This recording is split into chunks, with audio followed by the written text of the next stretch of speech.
জীবনে কারো কাছ থেকে বেশি কিছু আশা রাখতে নেই। বেশি কিছু আশা রাখলে দিন শেষে হতাশায় ভুগতে হয়। তার চেয়ে ভালো আশা রাখার চাইতো নিজের আশাগুলো নিজে পূরণ করাই ভালো। আসসালামু আলাইকুম, সবাই কেমন আছেন? আশা করছি সবাই ভালো আছেন। আজকে কিছুই রান্না করি নাই। আজকে হোটেল আজমির থেকে মেজবান নিয়ে আসছে। আর হোটেল আজমিরটা হচ্ছে আগ্রাবাদেই, যেহেতু তাই অফিস থেকে আসার সময় এই মেজবানগুলো নিয়ে এসেছে।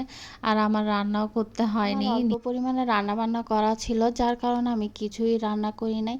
দেখা যায় কি রান্না করতে করতেই এক সময় বিরক্তিকর লাগে। রান্না বান্না করতে বা সংসারে যে কোনো কাজ করতে হঠাৎ করে খুব বিরক্তিকর লাগে। আমিও আর রান্না কোনো কিছুই করি নাই তেমন একটা। আর এই তো হোটেল আজমিরের আমার সবচেয়ে বেশি ভালো লাগে তাদের ডাল আর লাউ দিয়ে মিক্স করার রান্নাটা। এই সালাডটাও অনেক বেশি মজা। আর এটা হচ্ছে ডালের উপরে অনেক বেশি তেল ছিল, আমি এই তেল সহ নিয়ে নিয়েছি।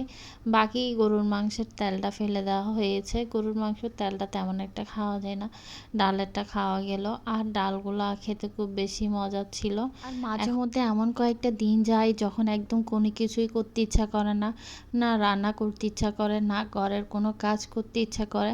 আর যখন এই সময়টা যায় তখন খুব বেশি বিরক্ত লাগে যে কোনো কাজ করতে। আর কাজ না করলে তো ঘরের প্রত্যেকটা কোনায় খুব বেশি ধুলাবালি জমে যায়, আর ঘরটা খুব এলোমেলো হয়ে যায় যদি দুই একদিন কাজ করা না হয় তাহলে। যেহেতু ছোট ছোট বেবিরা আছে, আর বেবিদের কারণে তো ঘরটা প্রতিনিয়ত পরিষ্কার করতে হয়। কয়েকদিন ধরে শীতের কাপড় চোপড়গুলা গোছানো, তারপরে ঘরের বিভিন্ন ধরনের কাজ করতে করতে আর ইচ্ছা করছে না কোনো রকমের কাজ করতে। আমাদের সব মেয়েদের ক্ষেত্রেই যারা সংসারের কাজ করতে ভীষণ পছন্দ করি বা রান্না বান্না করতে পছন্দ করি, তাদের মনে হয় এমন একটা সময় যায় যে সময়টাতে কোনো কিছুই করতে ইচ্ছা করে না। আমিও কোনো কিছুই রান্না করি নাই, ঘরের কোনো রকমের কাজই করি নাই, ইচ্ছাই করছে না কোনো রকমের কাজকর্ম করতে। আর যেহেতু আমার রান্না করা আছে তাই আমি আর কোনো কিছুই করিনি।